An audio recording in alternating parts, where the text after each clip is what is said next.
evening, everybody, and welcome to tonight's webinar on supporting the wellbeing of dads of disabled children. My name is Dr. Emma Langley, and I'm Assistant Professor in Education Studies at the University of Warwick, and my research primarily looks at the experiences of families raising disabled children in order to support them better. So recently I've been working with a group of dads of disabled children from the local area to co-produce a resource for other fathers, which we hope will be helpful to other dads. So the aim of this evening is to share that good work that we've been doing and also to hear about the importance of paternal wellbeing. So we hope that this event will raise the profile of dad's wellbeing. So just a little bit of housekeeping before we get started, just to make you aware that this event is being recorded, but it is a video stream and not a video call. So for those of you that are at home in the audience, you can relax because nobody can see you. So just sit back and listen to the presentations this evening. We really welcome your comments and your questions in the chat box on the right-hand side. So please do put something in as we go along, and hopefully we'll have time at the end to address your comments and your questions. However, just to make you aware that if you are logged in through YouTube, it might actually assign your name to your comments. So just to make you aware that those comments will be recorded as well. So the recording will be made available at the end of the event, so you can watch it back if you particularly enjoyed it or if you missed anything. And we would love for you to share the recording with others that couldn't make it this evening. And just to say that some of our speakers, including myself, are going to be using PowerPoint slides, and I'm afraid we are having to resort to a bit of a Chris Whitty next slide, I'm afraid. So apologies for that. So let's start with our first next slide of the evening, please. Great, so I just thought I'd give you a little bit of an overview of how things are going to run this evening. So I'm going to give you a little bit of a background to the project and the resource.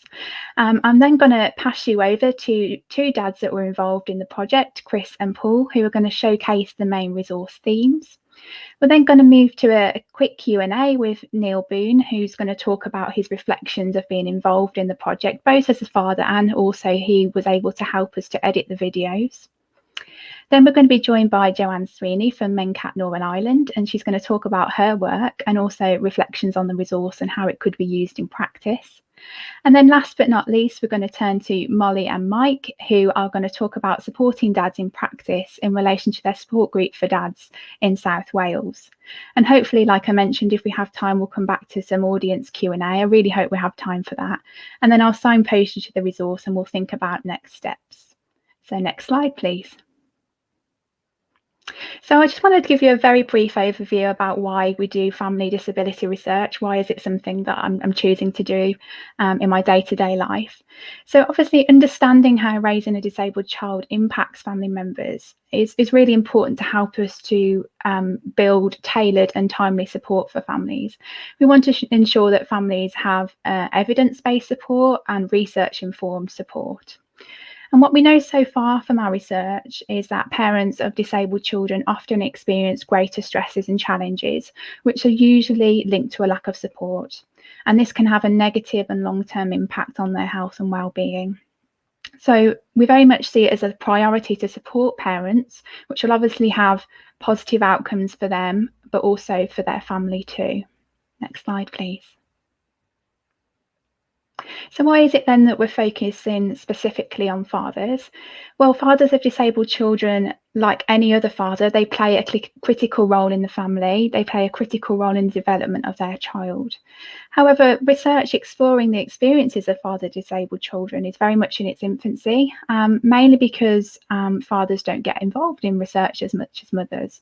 So sort of a sidearm of this project was to explore that a little bit more. What is it that turns fathers off and get involved in research projects? And maybe that's for another time to discuss that. And obviously mothers' views and experiences are clearly very important. However, they don't necessarily reflect those of fathers. So it is really important that we speak to them directly. And finally, knowing more about fathers' experiences, like I mentioned before, can help us to shape the kinds of support that is available to them. Thank you. Next slide. So just to give you a very brief overview of the project, and this is something you can read more about on the website, and I'll talk about it in the videos that you'll be linked to. But the project was funded in 2019 by the Economic and Social Research Council to focus on the wellbeing of fathers of disabled children because of the lack of research that had been done in this area. So the first thing I did was set up a group, an advisory group for dads, and I was really surprised actually at how many dads were expressed an interest. And those that came forward to actually be involved in the project, we now have 5 fathers, 3 of which are here tonight to talk about their experiences, who live in Coventry or surrounding areas. So just by coincidence, all of the dads have children who have autism and some other disabilities, such as learning disabilities. So obviously that does kind of influence the sorts of things that we were talking about. But overall, the focus of this research was to be able to focus on father wellbeing. So we feel that their experiences can carry across the board. And the key aims of the group really were to build links between family researchers like myself and fathers of disabled children, share research that's related to families and fathers that's been done previously, and to work together to co-produce a resource aimed at supporting the wellbeing of dads. And that's what our focus is going to be this evening. Next slide, please. So when I talk about co-production, what this essentially means is I didn't turn up to the dads group and say, right, this is what we're going to do. Actually, it meant we had lots of discussions about what we thought would be important. So the dads had lots of control over how this was going to end up, what the output was going to be. So during the first lockdown, we met several times on Zoom. So the plan first was going to be to meet face to face, and then lockdown hit, so we had to adjust. So we met on Zoom to talk about these things and to create a resource aimed at supporting dads to be the best that they could be. And the dads felt it was really important to be able to share their experiences firsthand and what works for them in terms of looking after them and their family in order to, I guess, offer advice for other dads. The dads were also really clear that they wanted to create something really dynamic and non-text based, which was really great. So what we did was we opted to record some one-to-one conversations via Zoom, which happened over last summer. And these themes were underpinned by family theory and research, which then Neil turned into videos for us. So that was fantastic. Next slide, please. So this is the final slide for me before I hand over to Chris and to Paul. So this is just to give you an overview of all the videos that you're going to have access to after this launch event. And Chris and Paul are going to talk about the 4, I guess, meaty themes that you can see there where the arrows are pointing. So without further ado, I'm now going to hand over to Chris, who is going to talk about wellbeing and work-life balance and relationships. Hi there, Chris. Hi, thank you, Emma. That's very kind. Next slide, please. Yeah. Hi, I'm Chris. I'm 47 years old. I'm happily married and I have 2 wonderful children. I've just completed my BA in early childhood with a focus on special educational needs and disabilities from Warwick University, where I met Emma. When I first saw the advert for the Dads of Disabled Children Research Advisory Group, I thought this was a wonderful idea because I've been on lots of courses over the years to do with autism. And in my opinion, the majority of these have been aimed at mothers. And at times I felt a little left out. This was one of the reasons I wanted to share my experiences with other dads. However, after a few moments of the first meeting, I realised that I was getting as much out of this meeting as I was hoping to offer to others, which after all these years quite surprised me. I was also lucky enough to be asked to be co-facilitator of the group because obviously I knew Emma from university. I believe the dads were able to relate to me because I've had the same problems and experiences as them and the same doubts. And I believe these similarities have helped reduce any potential power imbalance that can sometimes occur in groups such as this one. In this case, I didn't think that happened because the other guys in the group just saw me as one of the dads. Next slide, please. The first theme I will be discussing tonight is well-being. In the group sessions, we discussed how raising a disabled child impacts our physical and mental health. As you can see on the quotes on screen at the moment, some of the issues explore feelings of being overwhelmed and exhausted. The other main issue explored by the dads group in the sessions was guilt. A lot of us dads felt guilty about making time for ourselves, however infrequent that time turned out to be. Now that my son's older, I like to play dominoes in the league with my dad whenever possible.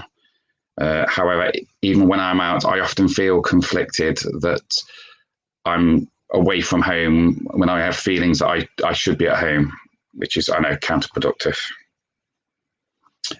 Next slide, please. The dads in the group came up with our 3 top suggestions in the wellbeing category. Number 1, looking after yourself isn't a sin. If you're not there to look after your family, who is going to be? The second suggestion we've come up with is do find time to do something you enjoy and try not to feel guilty about it. As I've just mentioned, I like to play dominoes, but some of the other dads in the group do things like snooker, go to the pub for a quiet drink. One of the dads likes running, which is not for me, I've got to say. But I think the key thing is try not to feel guilty about finding that time for yourself, because it's quite easy to burn out if you don't take time to look after your own well-being. And the third suggestion we've come up with is talk to someone. Don't feel pressure to do everything yourself. It is okay to ask for help. Next slide, please. The next theme we'll be discussing is work-life balance. Within the group sessions, the dads discussed the challenges of juggling work and home life commitments. Again, feelings of guilt crop up quite a lot in the sessions, and I think the quote on screen from Neil uses the word compromised, and I think that quite well sums up the feelings within the group. Speaking for myself, I always feel guilty when I have to take time from work to go to appointments or just because he's not very well. I feel like I'm letting the team down at work. And I'm fairly certain I'm not the only dad out there who has these similar feelings. The next bit of the... we've come up with 3 suggestions to help other dads struggling with their own work-life balance. Number 1 is let your bosses know you have a child with additional needs. They may surprise you and be supportive. Number 2 would be do your research. Find out what time you are allowed off from work because you are a carer. That's quite important. And number 3, we suggest do what's right for you and your family. Don't worry too much if your way of doing things is different from how your friends do it or even how your parents raised yourself. You have to find what works for you and your family. Next slide, please. The last theme we'll be discussing tonight is relationships. Within the group sessions, the 2 main topics that emerged were relationships with your partner and relationships with your other children. As Mark alludes to on the screen there with his quote, relationships can become quite strained when you're bringing up a disabled child. And again, guilt raised its ugly head. Within the groups, I think the quotes there by myself and Paul illustrate this quite well. However, again, to try and alleviate this, we've again come up with our top 3 suggestions that may help other dads in similar positions. Next slide, please. Thank you. Suggestion 1, make time for each other, preferably away from the pressures of home. If you can get a babysitter, COVID restrictions apply, obviously. Number 2, we suggest work as a team. I know from my own experience and a number of the dads, they found within their couples, we found it works well when you choose talents within your individual couples that work well. So work well as a team. And the last thing I would suggest, number 3, is to try and spend quality time with other children. So as I say in one of the videos, that everyone feels equally important. So I know from personal experience that it's quite hard on your other children when you are seemingly spending a lot of time with the child that actually needs that. So it's important to make everyone feel that they're the same. Thank you very much for listening. Next up is another one of the dads in the group, Paul. Thank you.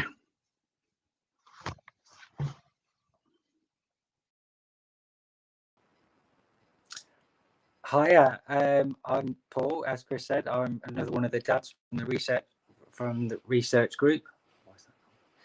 I'm currently studying for an NVQ in plumbing. I've got 2 boys, and my youngest is autistic. And I wanted to help with the research to show other fathers that you're not on your own. Next slide, please. So I'm going to be talking about parenting. So it's emotional. There are many highs and many lows. It's a total roller coaster. So you go through so many different emotions and so many experiences, both positive and negative, lots of highs and lots of lows, but there's no shying away from the fact that it's challenging. It's really challenging. That's a quote from Neil from our group. There's lots of things to learn and less that you can control. So a quote from Andy, there's a lot to deal with, a lot to learn. It's not just go and take them out to the park and kick a ball around. There's a whole raft of other things that you need to get your head around and learn. And finally, but many positive experiences to share. So seeing his sense of humour develop has been a joy, and that's from Chris. And finally, Neil's quote, my children always surprise me. They overcome challenges that at a time I don't think they will overcome. For myself, I can echo the words of my fellow dads about highs and lows, and like Andy, agree that it's not about taking them to the park and kicking a ball around. It's not about just bringing up your children. There are appointments, there's specialists and daily battles. But my youngest always amazes me because I try to place less demands on him. I often don't give him enough credit, but excuse the car horn, but I'm always learning to adapt as a parent. Next slide, please. So the 3 suggestions that we came up with from our group were, firstly, focus on the things that your child can do, that they're passionate about. Every child can surprise and amaze. Secondly, learn to adapt to your parenting and mindset. Look for small wins. Go at your own pace and don't compare yourself to others. And finally, connect and talk with other parents who have children with a disability. This is really, really valuable. Can we get the next slide, please? The final area I'm talking about is acceptance and understanding. So social circles can change, which require adaptation. A quote from Mark is that your friendship circles, they may unfortunately get smaller. You'll make new friends and parents who understand and do not judge. So a quote from myself, you'll get new friends, be that through Facebook or through children with disability groups or whatever. Everyone will make new friends, and those friends will probably be more understanding to your situation. Others might not understand. So there's a lot, quote from Neil, there are lots of friends and family and other parents who just don't get it. And you just got to kind of accept that. And finally, you can bump into people on the street and they just think you've got naughty kids. I'll ignore people and crack on with what we're doing. And that's a quote from Mark. So for me, as a parent, my social circle has evolved, and the friends that have stayed are true friends.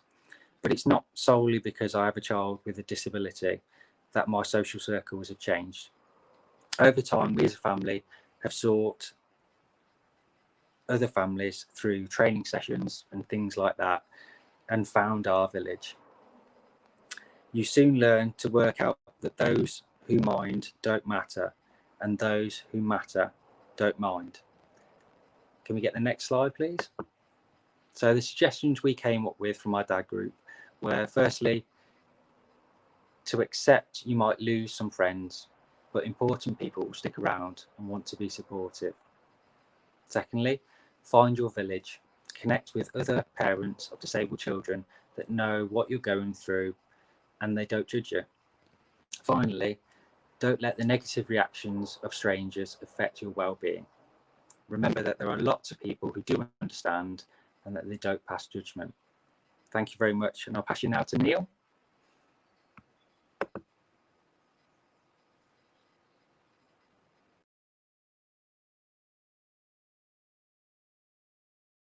Now, not quite yet, Joanne. Thank you very much. Thank you so much, Chris and Paul. I can't say enough. You've been working on these slides for the last few weeks and you did a fantastic job. I'm so proud of you. So thank you very much. So I'm now going to move on to be talking to Neil Boon. And again, I'm so grateful for you to be here, Neil, and talk about your experience and also your experience of also helping us edit the videos and put them together. So we're going to do a little bit of a Q&A. I'm going to try and be a bit of an Oprah here and just try and get your reflections on what I can try, can't I? So really easy questions to start with you, Neil. So tell us a little bit about yourself and your experiences up until now. Yeah, sure. I mean, first of all, just hello to everyone that's joined the webinar. Glad to have you with us this evening. Yeah, so I've got 10-year-old twin boys. They're both autistic, and they have some other associated conditions as well, sensory issues, issues with fine and gross motor skills, ADHD, PDA, other acronyms as well. In terms of what that means for our experience, and obviously you've heard a lot from Chris and Paul around some of the things they've shared, but yeah, life can be quite challenging because of the boys' condition. They've got phobias and anxieties, as well as the sensory issues and the other things that go with that. And it has at times made it difficult for us to enjoy what you consider sort of normal family life. Things like going to parks and play areas, and it's made it kind of really difficult for them to cope with mainstream education. And I think, again, it came out in the slides, you also feel like you're just in a constant battle sometimes to get the support and the help that you need for your children. Absolutely. And what was it about this project? Why did you get involved? Yeah, so I saw the advert and I got tagged in the advert by a few people, and when I looked into it, for me, I was just interested really just to connect with other dads, in a similar situation to me, to hear their stories and the challenges that they've faced, and just get different perspectives, sort of understand what they've done and how they've dealt with their situation. And again, a little like Chris mentioned earlier, if I can share something that others will find beneficial, then that would be good too. And was there anything about the fact that we were creating like a concrete output from this? Was that sort of more reassuring than saying, come and talk about your feelings and your experiences? Was there anything there that also reassured you that by taking part, you'd be in sort of a safer environment? Yeah, I mean, I think I wasn't quite sure, obviously, at the start what we were going to be doing, and so that evolved over time. But yeah, once we kind of had an aim and a goal as part of the chats, then yeah, that helped us focus, and I think that actually made the conversations and that more productive. Absolutely. And what is it that you've learned from being involved in the project? I'd probably say a bit like Chris mentioned earlier, I've learned from the other dads in the group, in terms of the experiences that they've shared and the challenges that they're facing, and also how they've approached that. It's kind of been reassuring, for me to sort of hear that other dads have had these experiences, so you don't feel like you're on your own. But also that they've been able to overcome them as well, which obviously is, is a really kind of positive thing. And I guess the other thing it's made me do is reflect on my own experiences and kind of look at them in a more positive light in terms of how far we've come from when we first got diagnosed and that kind of thing. Absolutely. I always remember you sort of reflecting on your boys being involved in a talent show, and those of you that will go through and watch the videos, you can see Neil talk about that. But I think for you, it was a real turning point, wasn't it, and something that you wanted to share. Yeah, overcoming challenges that their disability presents, and it I'm not saying it's easy. It's a lot of hard work and a lot of strategies that you put in place, but it definitely shows that, as Chris pointed out, all children can overcome and achieve things regardless of their disability. Absolutely. And what have you enjoyed during the project or found challenging? You can be honest. Yeah. I suppose in terms of what I've enjoyed, I think it's just really good to speak to people who are in a similar situation, like-minded people in a similar situation to yourself. Particularly if you're struggling with a certain topic, it's really great to speak to others. And the fact that it was dads as well, as I know Chris called out, a lot of this stuff is focused at mums, so that was good. And just liked hearing what the other dads had to say on certain topics, give me a few different perspectives and a few different ideas. In terms of challenge, I think basically having to do everything virtually has been a challenge.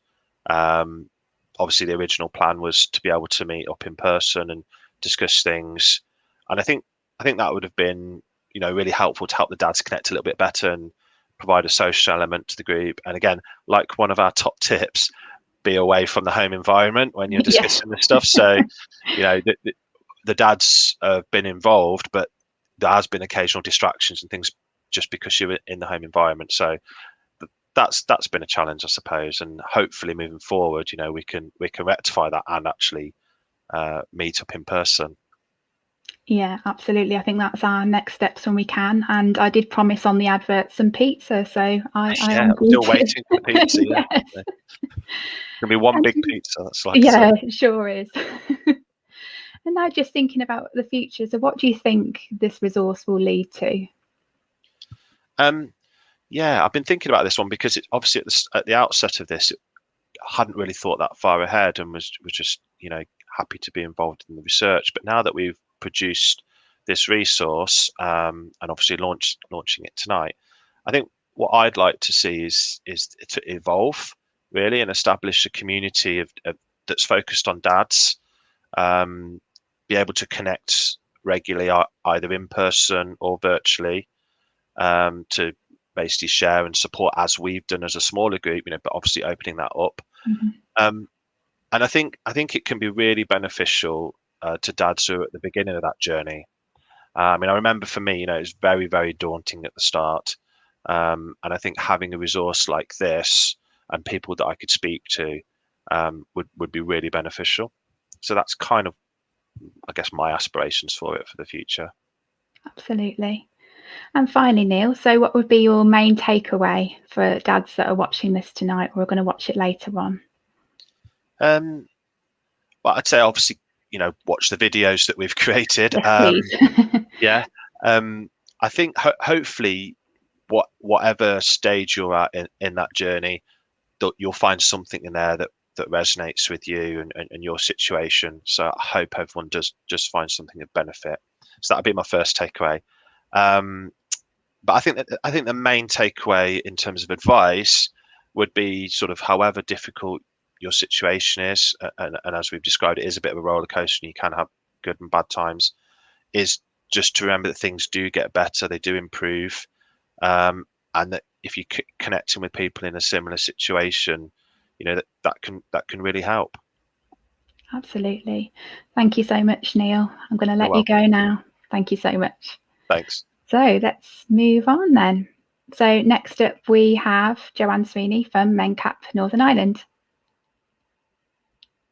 Hi, Joanne. I think you're still on mute for a minute. I am. There we go. Hi, thank you. Hello, everybody, and thanks for inviting me to the session tonight. It's just been fantastic to hear the reflections from the dads. I'm going to give you a quick overview of what we do in family support and early intervention here in Northern Ireland, and reflect then on how this looks through a dad lens and some reflection on the resources as well. So I'm Joanna and I manage the family support programme here in Mencap in Northern Ireland, and I'm based in Belfast. Next slide, please. I'll try to go through the next few slides quickly because it's really just an overview of the work that we do here. So we work with over 2,000 people with a learning disability and their families in a range of services, from early intervention through to youth work, to employment, social care and housing, and we have a helpline, and we do a lot of policy and influence and work. Next slide, please. And my work is within the early intervention framework, and so we have a number of strands here. So our work with children, we have direct work here at the centre where I'm talking to you from this evening. Our work with families, which is with the families whose children come here, but also families in the community. We're developing our work with practitioners because we have a great centre here, but we can't duplicate it. It's very expensive to do, but we want to share our experiences and our practice and our work.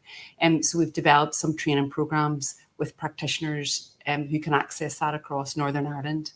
And of course, this is all underpinned by influencing, so that we are advocating for and supporting families to have a voice, and for their voices and the voices of their children to be heard in the commissioning and policies writing here in Northern Ireland.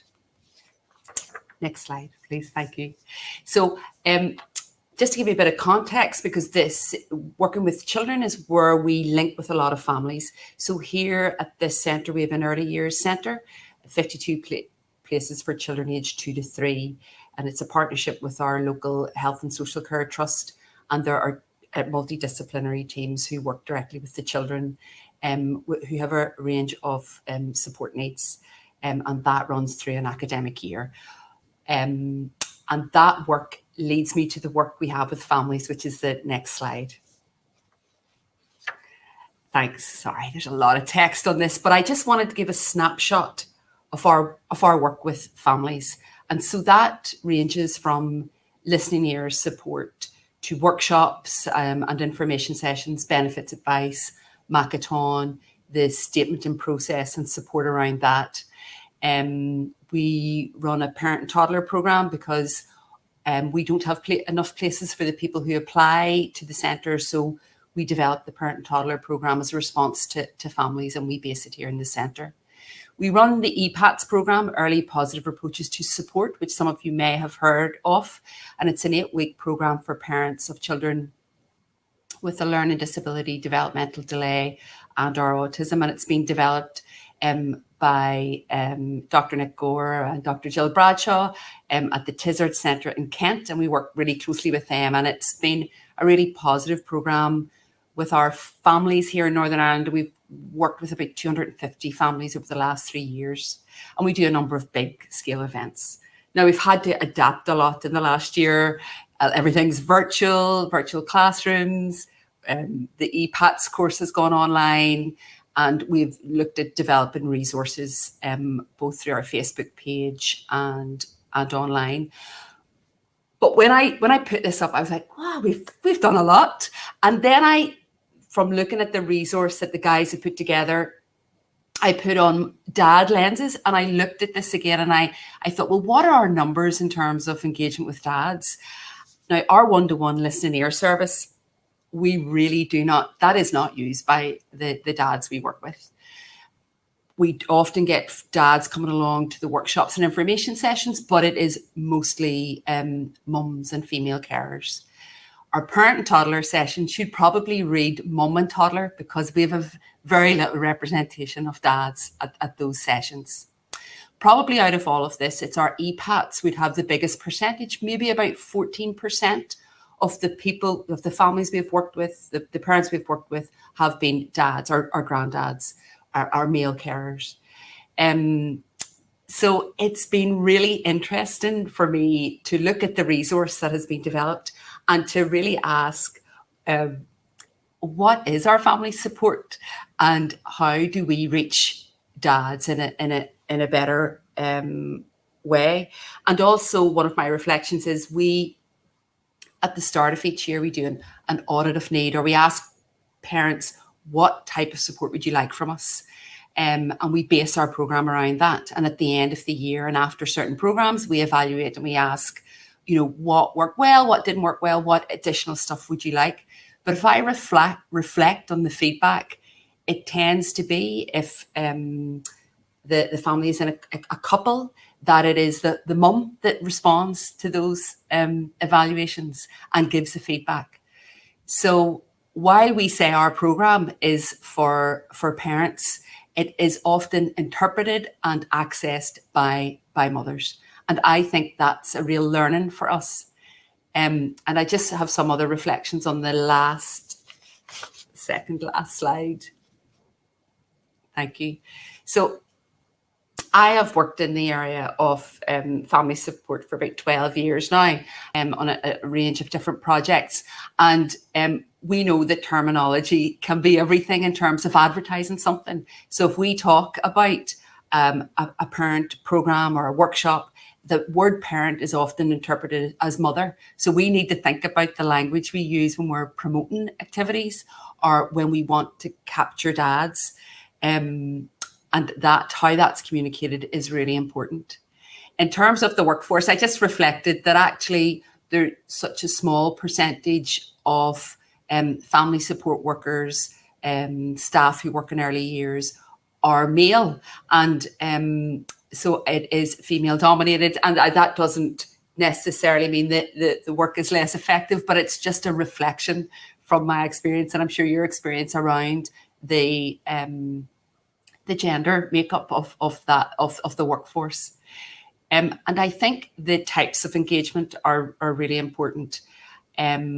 We have found in previous work that actually we need to really direct some of the work directly to dads and ask what they would like to access, rather than making it generic. Because often parents will tell us, well, I will go, and it'll be the mum who will come. I'll come along and I'll share that information with my partner or with the child's dad.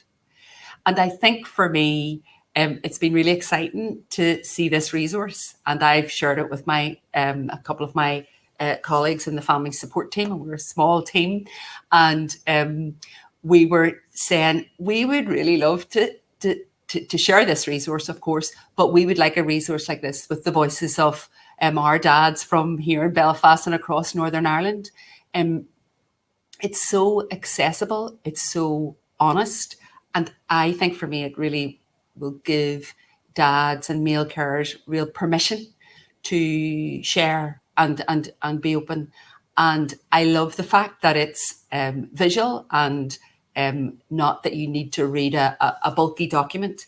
I think in lockdown we kind of threw a lot of resources virtually at families, and there was so much brilliant stuff designed and produced, but the pressure to one parent commented to me, that's great, but now I feel like I'm not doing a good enough job because I don't have time to read the resources that you're sending me. So I think this resource is excellent because it's a group of dads talking about their experience. It's easy to access. It's not very long. And I think for me, it'll be a great starting conversation about how we can further engage dads. So thank you for the invite and for the privilege of being part of the session tonight. And the last slide just has my contact details. Thank you. Thank you so much, Joanne. It's just great that you're so positive about the resource, but also that it's going to be used, and you're going to share it with the families that you're supporting, and that's ultimately what we were aiming to do. So I'm really, really chuffed that you're going to use the resource, and we're going to have further conversations about how to support dads. So thank you so much for joining us this evening. No problem. Thank you. Brilliant then. So our next speakers are Molly and Mike, who are joining me on the screen just as I speak. Hi all, hi. Hi, so I guess I'll just introduce myself really quickly. I'm Molly and I'm an assistant clinical psychologist working in the NHS in South Wales. And I guess just to talk to you a little bit about some research that we have conducted on Dad's group. And then there's also Mike. So. Hi, my name's Mike and I'm a facilitator of the Dad's group that Molly's going to talk about now. Thank you. So just thank you, Joanne, Chris, Neil, Paul and Emma. It's been so lovely to hear your reflections. And I think Mike would agree that it really, really matched. There's so many similarities to what we found in our research. So a little bit about Dad's group. It's a psychologically informed support group for fathers or male carers of children with a disability or developmental delay living in Gwent, South Wales. Next slide, please. So about the research. So our research was titled, They Just Get It, an exploration of fathers' experiences and perceptions of a support group for men caring for children with disabilities. And a little bit about the background, I guess. So support groups are available to parents and carers of a child with a disability or developmental delay. However, these are predominantly attended by mothers and also predominantly ran by women. I think Joanne touched on this as well. So limited data does exist reporting experiences of the few male-only support groups out there for fathers. So our paper examined the experiences of these fathers and just tried to capture that. So the research method that we used was all 50 members of the group were invited to take part, of which 7 volunteered. And then these men took part in interviews with myself, which were then recorded, transcribed and analysed thematically. And there's 2 co-authors on the paper and who this research wouldn't have been possible without, and that's Julia Shern and Sabine Maguire, who also played a fundamental role in getting this research completed. So next slide, please. So 5 primary themes emerged from the interviews and from the fathers. They're just on the screen here, you should all be able to see those. First off, they just get it. I think nearly every father said these words, and just feeling understood and connected. Father peripherality, so the sense of being on the outskirts of lots of other support services, and then belonging in the Dad's group. Modern male identity, so the right balance between the traditional do's and don'ts of being a man. Also learning how to be a father of a child with a disability or developmental delay, the practical support and guidance, and then also suggested improvements that as a professional and as a service, what we could take on and improve the group too. Next slide, please. So just to quickly go through a few of the quotes from fathers in the results section who could arguably say it better than I ever could. So the first quote, it's making those connections, because in a normal situation, you just deal with your work colleagues and your close friends and are not in the same boat. It might not be directly discussed, but you all know that when you're in that one, the group, that you've all got that shared thing, we're connected by that common thing. The realization that you're not a bad parent is so empowering. And I think people don't understand just because I'm emotional doesn't mean I'm weak. As a group of men, not many men would cry in a group of men or even get emotional. I don't get like that in work because I don't want to. So they don't go, oh, look at that sissy. Do you know what I mean? I know it might sound bravado. Next slide, please. My dad said to me, give her to me for a week and I'll sort her out. Sometimes I roll my eyes when one of them make a comment because I think they've said something that's not most appropriate, but that's just a male bravado way of dealing, and people have different ways of dealing with things differently. And sometimes the guys just need to have that banter, that sometimes it's not the same as if it was a mixed gender group. So I've chosen those themes just to kind of reflect, those quotes just to kind of reflect the 5 themes. And I guess just to kind of conclude before I hand over to Mike, mixed gender support groups may not fully meet the needs of fathers, and there are potential benefits, as what we found, in providing groups like Dad's group. And just you know, I'd be happy to, and I know Sabine and Julia would, to send anybody who'd be interested in kind of reading that and reading some more about the experiences of the fathers who took part in the research as well. But I will hand over to Mike. So next slide, please. Thanks, everyone. Hi, everyone. I just wanted to really talk about a little bit about the group and reflections, really. And it was interesting actually listening to Chris and Paul and Neil speak earlier, because a lot of what they talked about were very much sort of echoed by the dads of the group, as Molly sort of said earlier.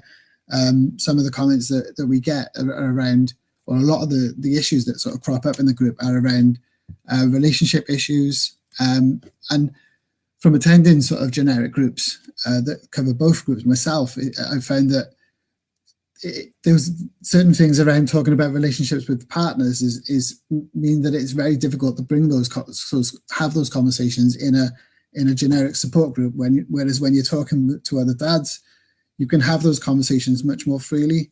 And I think that's what a lot of the dads have found, not just in that term, but in general, just being able to talk to other dads who know what it's like, and just sort of really has really helped help them to get the support and that they need.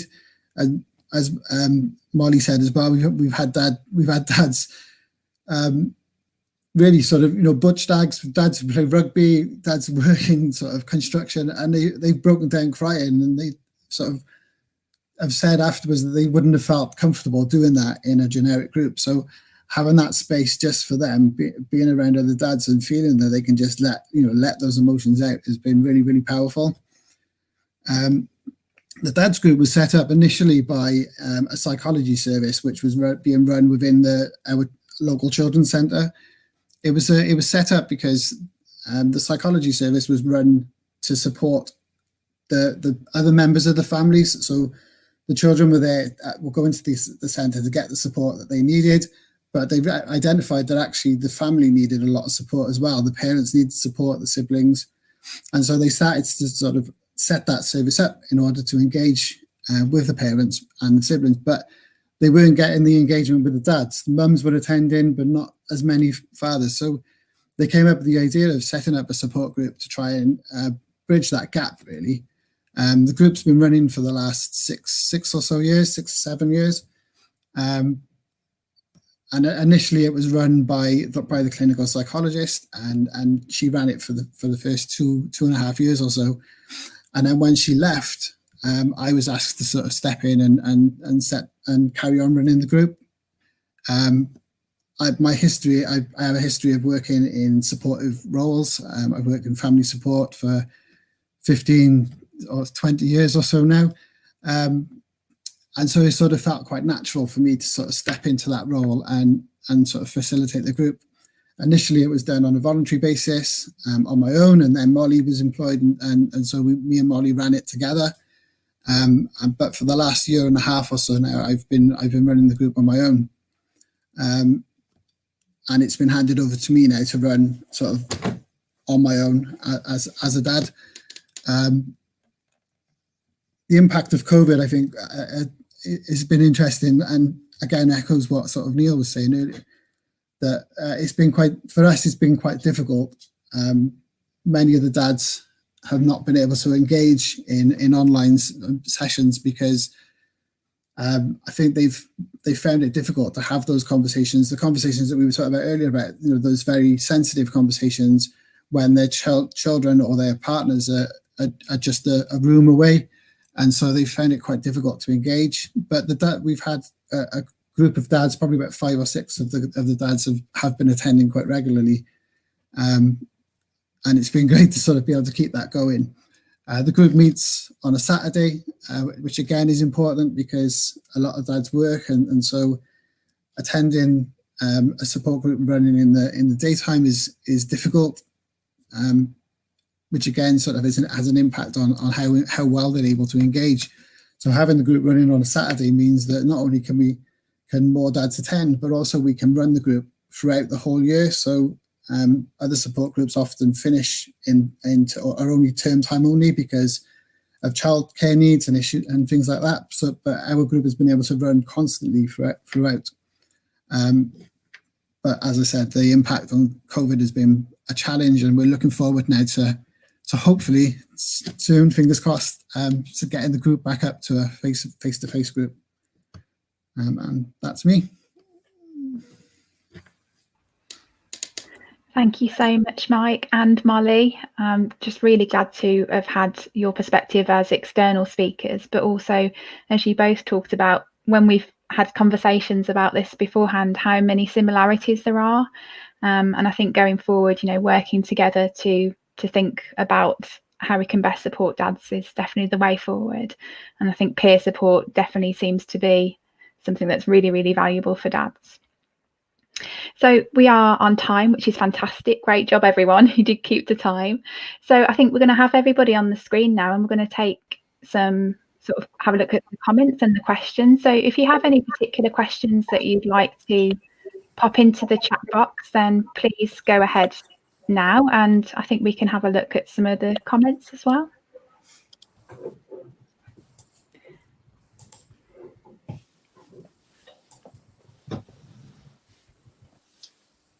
Perhaps if I start by picking up some comments that we've had already. So Alex, great to see that there's an event for dads. So yeah, thank you for that. We definitely wanted to make sure that this was purely focused on dads. Alex again, so the fight for provision was one of the toughest ever, puts massive pressure on marriage and family life, extremely tough on siblings too. Does anybody want to pick up on that, particularly some of the dads? Is there anything that sort of resonates there with you?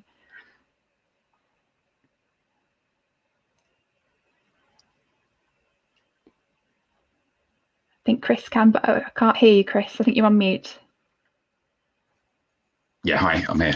Yes, I had similar experiences when we were trying to get an educational healthcare plan for my eldest. We had to fight really hard just to get what we believed he needed.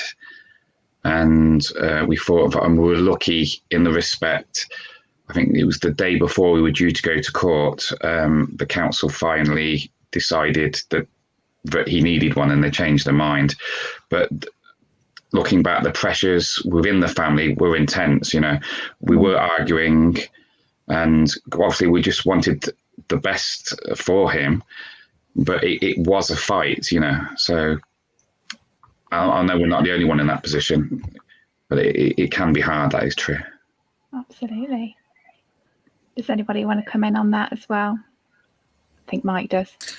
I was just going to say, something that sort of comes up in the group quite regularly is trying to access the support, like you said, the support that you feel as a parent that your child needs, and the battle that you have to try and actually get that support is really prevalent, and it's something that, even though that as a part, my child is now 23 years old, so they when we had the diagnosis, there was very little support around, but things have improved, and there is a lot more support available. But we're still hearing the same stories of parents having to fight to get what they feel they need for their child. Absolutely. Right, well, let's have a look at some of the comments. I've seen a few people asking about how they find their local support groups. I'm guessing this is father-focused support groups, and my short answer is I'm not sure, because I don't know how many are currently being provided in certain areas. And it's definitely something that myself and other colleagues are now thinking about. How do dads, if they wanted to connect with other dads, how do they actually find those support groups? I don't know if Joanne wants to come on this in terms of the perspective from mothers, in terms of how parents generally find support groups, but my sort of view is, or perception is, that we don't sort of advertise these groups, father specific groups, so it is hard for dads to actually find support if they do want it. Yeah, I'd agree with that, Emma. I think there are a lot of support groups in our area, and it can often be that families who might meet at hospital, or their child may have a similar diagnosis, and so we have some really strong support groups for children with Down syndrome. And so some of those families meet at the centre here, or they may have known each other before they come here. But also way we have found that peer support groups have developed organically is through the EPATS course that I spoke about. So that can be up to a group of 12 parents, carers, and it runs for 8 sessions. And there's a lot of bonding happens in that group very naturally. And what we find is that we don't say people have to do this, but they set up a WhatsApp group and then they link through that. And we have some closed Facebook groups now for those families. It's not that you have had to do an EPATS course, it's just that very organically happens. So I think it's finding some, and the challenge is finding that local support group. But I wonder how you might find those networks through local charities. Some of the, disability social work teams here would maybe be able to link families in. And that's a good question, because I'm wondering, do we have information around that in terms of some of the MenCap partners and networks in England? But I would need to do a wee bit of digging around that. But I think it can happen very organically. I think there's a lot of Facebook support groups, but there is something about making that connection face to face, which we have found through the EPATS groups, that makes that bond and builds that trust, so that it's a very safe group to be in. Absolutely. Thank you. Does anybody else want to come in on that, or should we? Yes, sorry, Emma, if you don't mind. Yeah. Obviously, this was pre-WhatsApp, but when we first got the diagnosis, just when he started school, we set up a coffee morning with the help of our local school. And me and my wife, we just chatted with other parents of autistic children. As you were saying, it was nice to sit and talk with other parents at the time. Yeah. So if you can get support from your local school, if you do know of other disabled children in the school, that lasted at least 18 months. Obviously, then it fell away. I'd started a new job and it just didn't continue. But that's a nice way of trying to involve the local community as well. And say, obviously, you need somewhere to run the place. But say our local school, they opened their doors for us because he was at the school. And we talked to other parents and helped them with various things. And the couple of the families now are still really good friends, even after all this time. So yeah, that's an option. Absolutely. So I think there are avenues for, dads to find groups that might exist. It's just they might not be sort of really overtly advertised in terms of it being a dad's group. So maybe that's more that we need to do in terms of work and working with charities and support organisations to say, actually, you need to be more forthcoming with saying that you've got support for dads if it exists, perhaps. I don't know. I just, sorry, Joanne, go on. Sorry, I was just going to say, because I see a comment around, I think, just from Sean there on the comments, and I wonder, and Unique is we would direct some families to that charity because they can link with some other charity, other families who have children with a specific diagnosis. That might be a route. So I don't know if you've heard of that group before.